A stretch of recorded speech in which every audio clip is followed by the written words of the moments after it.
Hai, Assalamualaikum, salam sejahtera. Anda bersama saya Rusdi Reza dan channel Recovery Story. Dan untuk segmen saya pada minggu ini, saya bawakan kepada anda sesi temu bual saya bersama dengan Profesor Madya Dr. Amin Al-Hadi di Akreda USIM. Jangan lupa like, share and subscribe.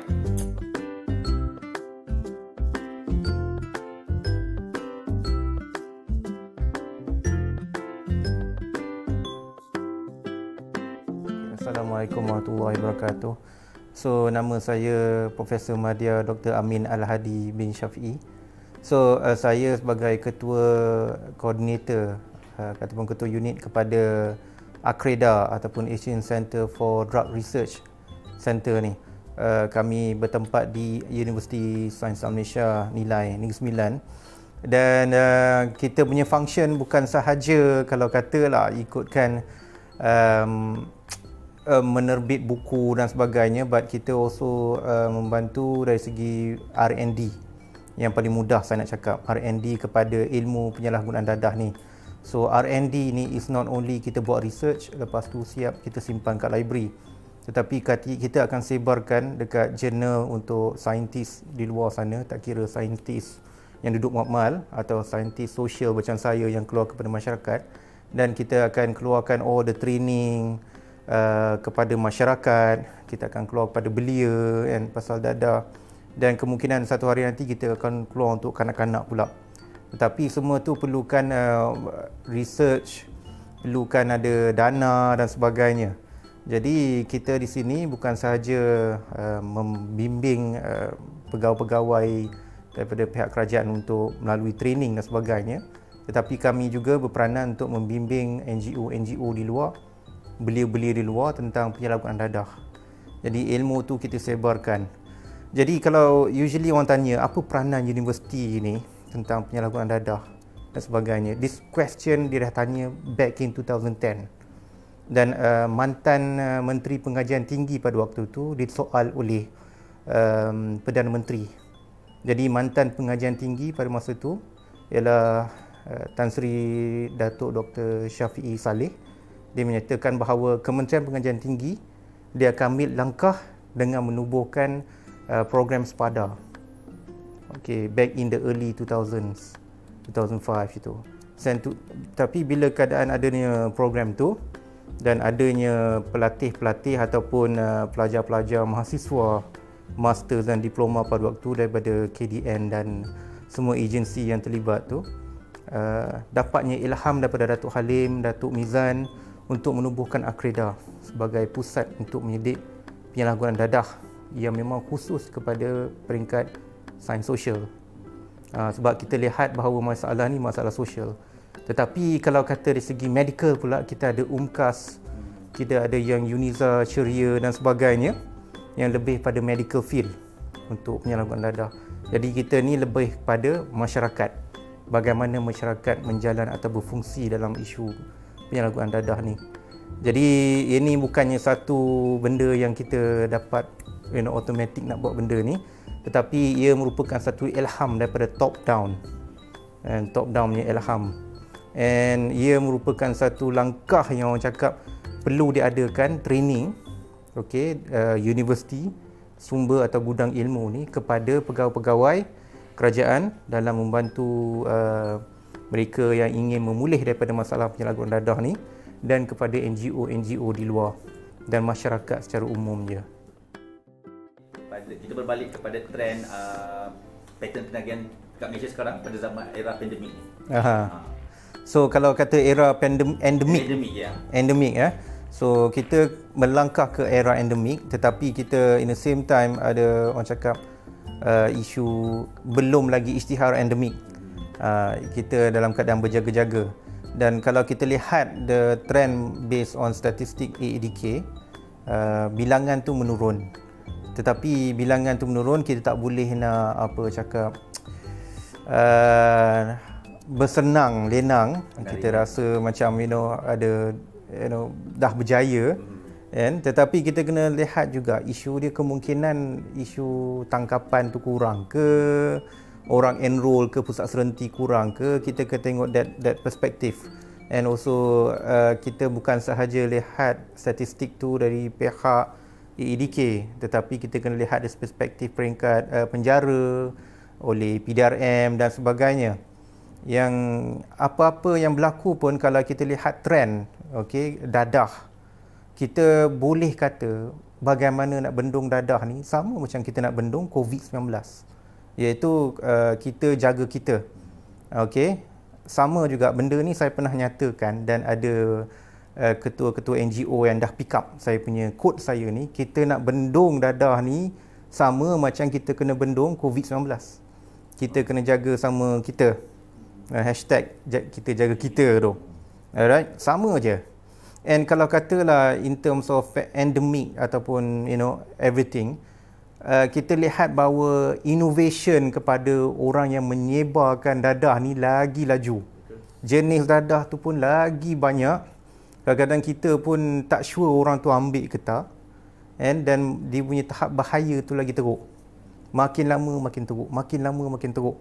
And kita boleh tengok kes yang baru-baru ni, yang mana pihak masjid tangkap seorang pemuda yang mencuri tabung masjid. After that, tindakan-tindakan yang dilakukan, ada yang setuju, ada yang tak setuju. Tetapi apabila perkara ni masyarakat kita ni suka sangat, kita macam menghukum dan sebagainya, kesan dia tu, Allah tunjuk sekejap je. Then after that, a few days ada kes. Jumpa mak orang dan punya kepala tu dalam kotak pula. Kalau Allah tu nak tunjuk, dia tunjuk sekejap je.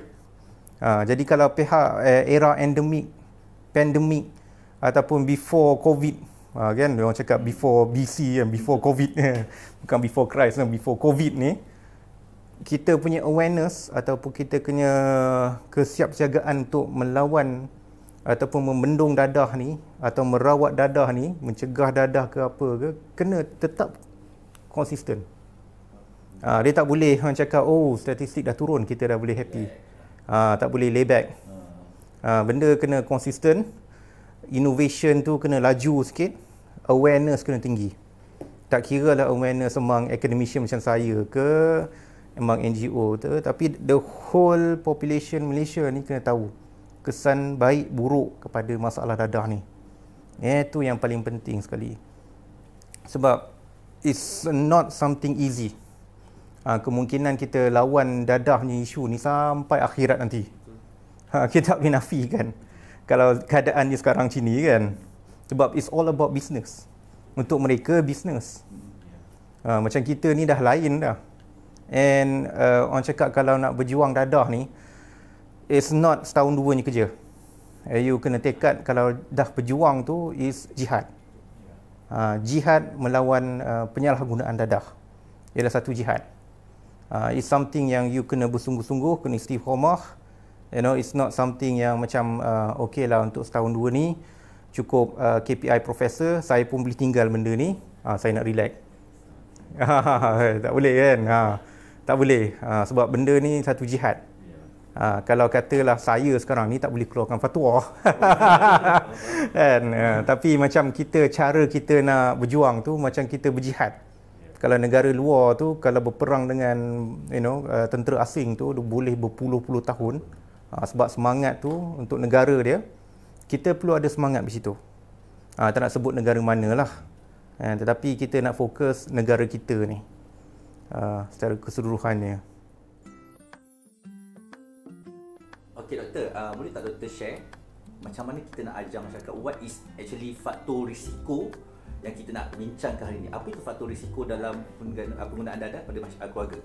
Okey, first of all, before kita masuk topik faktor risiko, faktor risiko dan juga faktor pelindung ni ialah satu ilmu daripada cabang etiologi ataupun punca-punca pada penyalahgunaan dadah.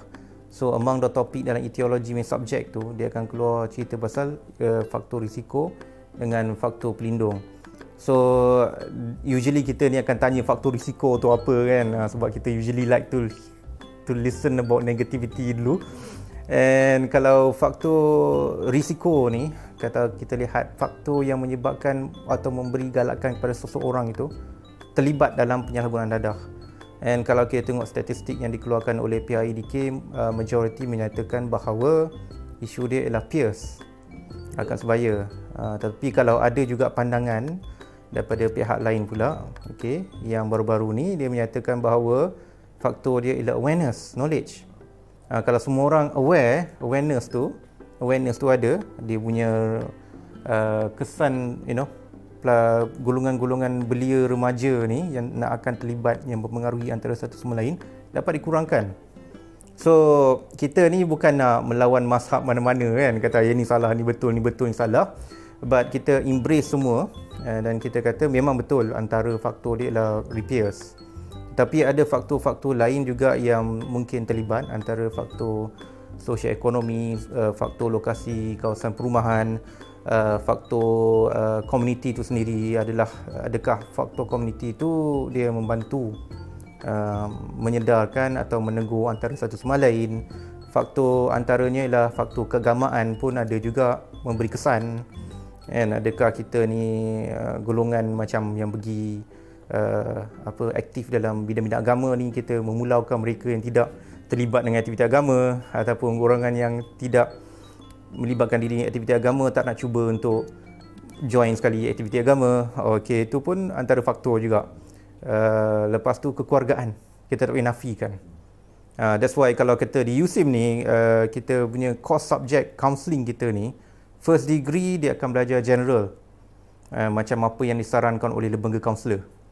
First degree dia, okey, ijazah sarjana muda dia, first degree general macam semua universiti yang lain. Dia ada general ataupun dia counselling pendidikan.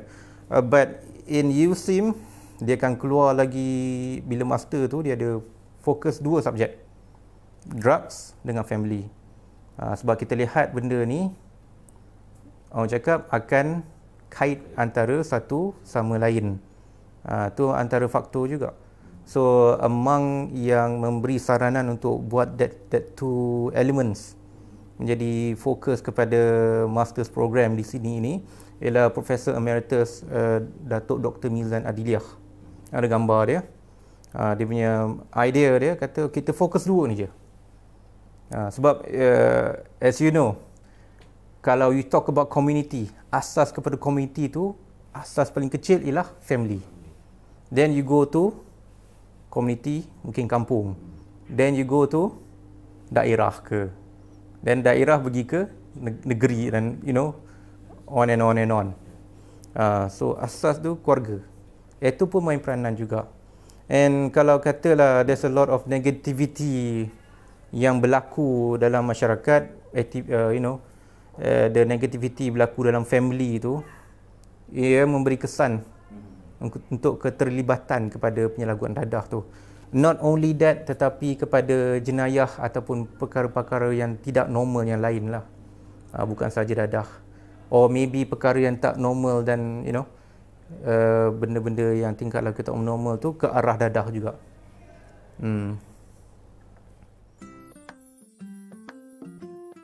So kalau kata macam mana nak motivate diorang, so kita lihat bahawa memang kalau kata dalam kehidupan ni, kalau tak ada ujian, dan kita akan akan heran apa hidup ni tak ada ujian. Sebab usually kalau orang zaman-zaman dulu, zaman-zaman Nabi ke apa, ada golongan-golongan yang tak dapat apa-apa sebarang ujian, macam semua je hidup dia akan risau. Sebab ujian-ujian ni akan menjadi untuk penyucian dia, atau sentiasa memberi ingatan kepada Tuhan dan sebagainya. So kalau in terms of ujian yang dihadapi sebegini, untuk family yang memang dah patutnya dah okey, kerja bagus, beri anakkan didikan dan sebagainya, kita kena lihat juga isu dia sekarang ni, isu dia macam before kita nak berusaha untuk meningkat maju tu. For example, kalau kata mereka yang di pusat, dia akan buat the instrument daripada Dr. Rafidi dengan Datuk Halim, the stages of change, Eureka dan sebagainya. So that level-level tu kita ada contemplation, pre-contemplation, contemplation, it's the same thing. Iaitu first of all, apa-apa kita terima hakikat, kita sedar, kita reda, kita ada ujian ni. And kita kena reda, terima hakikat dan sebagainya, and then after that kita kena work towards it. Macam mana kita nak kembalikan our family ni yang sepatutnya. It's something yang macam is hassle lah orang cakap. Sebab usually mencegah ni lagi bagus daripada merawat. Tetapi in terms of this situation macam ni, kita kena first of all awareness, dan juga kalau kata keadaan family situ ada yang terlibat ni, na'udzubillah min zalik ni, kita kena make sure kita first of all terima hakikat we have this problem. Terima hakikat dulu, we have this problem. The awareness tu kena ada. After terima hakikat tu, okay, seek for help. Macam mana kita nak orang cakap membantu keluarga kita dan sebagainya. Itu kita kena lihat juga that perspective. Sebab ni bukannya seorang dua punya isu. Dan ni bukannya masalah isu tu, isu macam hanya kepada spesifik kepada golongan tertentu sahaja. Yang ni kita lihat sekarang, trend sekarang, semua lapisan masyarakat pun ada yang terlibat. Dan juga kita tak bercakap ni masalah bangsa Melayu sahaja. Ada juga bangsa-bangsa lain yang terlibat. Kalau dekat tempat lain tu mungkin ada suku kaum lain dan sebagainya. It's our problem.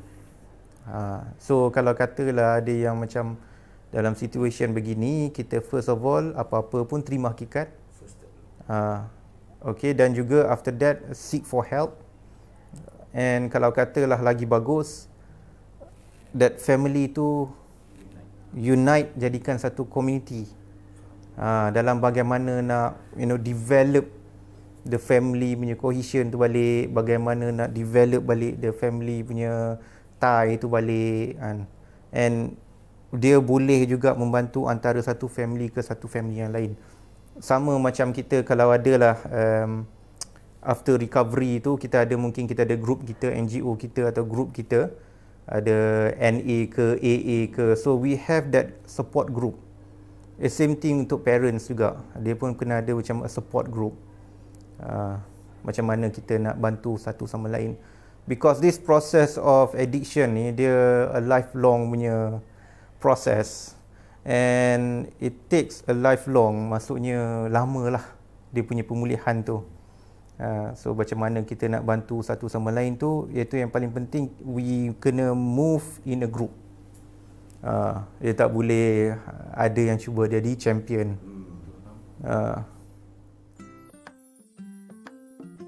Soalan dia ialah tips.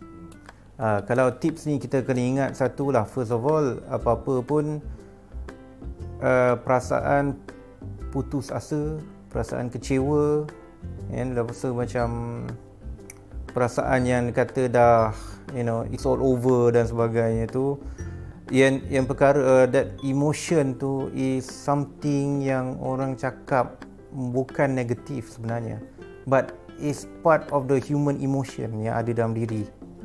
Bukan perkara yang macam you situ lah, kalau you fikir situ you tak bersyukur. Kalau resah tak bersyukur, ada all these people yang kat luar masuk kat TV dan sebagainya kan. You resah, you tak bersyukur. Dia bukan. And itu ialah human components dalam emosi orang. We have ups and downs dalam kehidupan. Ujian ni yang kita dapat kat dunia ni, memang cakap kita hidup di dunia ni sekejap je, but the process of nak move tu, nak ke arah alam lain tu, untuk kita yang kerdil ni, kita tak sure juga, dia punya letih, dia punya sedih dan sebagainya. Macam saya jawab soalan tadi juga, the parents tu sebenarnya dia sama dia pun nak kena support each other emotionally. They need to have their own community, NGO dia ke, community ke dan sebagainya. Between them, share macam mana we can do the work. Kita kalau dapat geran, kita buat something untuk family tu dan sebagainya. But kalau in the meantime, kita juga between parents ni, yang golongan ni, between parents ni, dia boleh group up and also orang cakap work each other, not only in terms of dapatkan tips but also emotional support. Sebab menjaga orang ni yang tak sihat, sebab addiction is a disease. Menjaga jadi caretaker ni, orang dengan orang tak sihat ni letih. Tak nafikan kalau katalah ada saudara kita yang sakit, kita kena duduk hospital, duduk sebelah dia, kita dah lah letih dengan duduk kat hospital tu. dengan peraturan tak boleh keluar malam ke apa kan, nak mengetih susah ke apa. But in the same time, kita lihat dia sakit tu pun emotionally kita affected. Tak boleh nafikan, So they need to have their own support system, each other, between parents dan sebagainya. Macam katalah association depa ke apa ke, so they support each other. They can work in a team. Kalau katalah macam perlukan bantuan macam pusat pendidikan macam ni, dapat keluarkan something, solutions dan sebagainya pun boleh juga. Kalau kita kat luar negara tu ada, tetapi sometimes apa yang dekat luar negara tu tak sesuai dengan masyarakat kita. That's why kalau kita pergi luar negara pun, you makan KFC kat Melbourne dengan KFC dekat Malaysia ni rasa lain, tapi nama KFC kan. So we need to do that. Itu je tips yang saya boleh kasih dalam this few minutes, iaitu kita tahu we are being a caretaker, and kita letih dengan isu-isu masalah relapse disease ni, dan we need to take care of each other. Not kita bebankan diri sendiri, tapi dengan orang lain pun kita share macam mana. Orang lain pun yang mungkin dah berjaya, dia akan bagi tips pada situ kepada yang orang yang sedang ke arah kejayaan. Tetapi ingatlah satulah, kadang-kadang tu ujian tu Allah beri tu ada sebab, ada hikmah dia. Kita pun tak tahu, kadang mungkin itulah tiket kita masuk syurga. You never know. Kan, kadang-kadang macam yang punya team tu pun nak sebarkan ilmu ke apa ke, itu mungkin langkah ke arah tu juga. You never know kan, kita nak sebar benda baik. So yang saya boleh cakap sini ialah they themselves, satu family tu nak kena, orang cakap, kuatkan diri, nak kena blend in, join in, buat association ke apa ke whatever. Lepas tu help each other. Sebab kita tak boleh nak letak everything dekat government. Ni kita harapkan kerajaan, kan. Kerajaan pula time tu tengah COVID. Ada meeting sekejap, tiba-tiba ada yang kena COVID, kena kuarantin balik, kan. So kita balik pada yang dia punya hashtag tu, kita jaga kita. Semangat tu yang kita perlukan. And that's why saya cakap, kan, kita nak membantu isu hal penyalahgunaan dadah ni sama macam kita nak settlekan isu COVID-19. Sama je. We need to work with each other. Okay, so doktor, soalan terakhir saya, ini untuk orang-orang yang tanya soalan, yang orang-orang yang tak ada masalah. Masalah yang keluarga-keluarga yang kita tak ada masalah drugs, kita okey je, kita tengok cikgu di channel tak okey. Apakah yang perlu kita bukan maklumkan, kita perlu orang kata bersiap sedia dengan sebarang-kebarang kalian ataupun siap-siaga yang akan datang. Trend penagih dadah akan datang. Sebab diorang mungkin tak kena sekarang, tak kena batang hidung.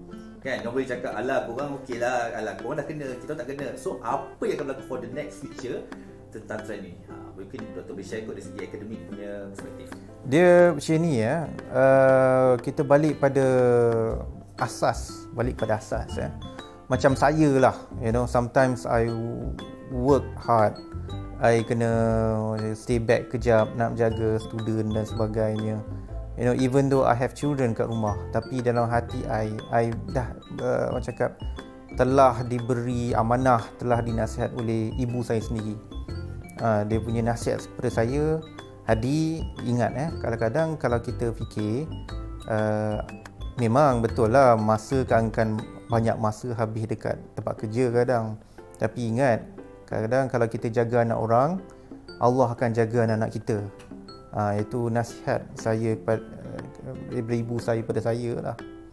Jadi kalau kata isu parents yang tidak terlibat, tak ada family members yang tidak terlibat dalam penyalahgunaan dadah, tapi in the same time kita tak boleh nak withdraw daripada apa-apa yang berkaitan dengan hal gerakan atau movement untuk pencegahan dadah ni. You punya family kena, you punya family tak kena, but if there's a movement dekat community untuk against penyalahgunaan dadah, kalau menggunakan dadah, mungkin Panadol tu pun orang cakap guna dadah juga. So penyalahgunaan dadah ni, make sure join in sekali, join the movement untuk penyalahgunaan dadah ni. Sebab we never know, sebab drugs evolve dan masa ke semasa. Kita pun tak nak anak-anak kita terlibat. Kita tak nak saudara mara kita terlibat dan sebagainya. But as a family yang dah berjaya membesarkan anak tanpa terlibat dalam perlimbaan keguguran dadah, please share.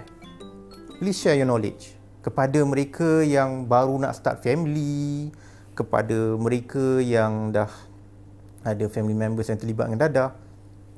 Please share your knowledge. Get involved. Share your knowledge. Macam mana you besarkan anak you. Jadikan dia blueprint pada yang lain. Itu yang paling penting.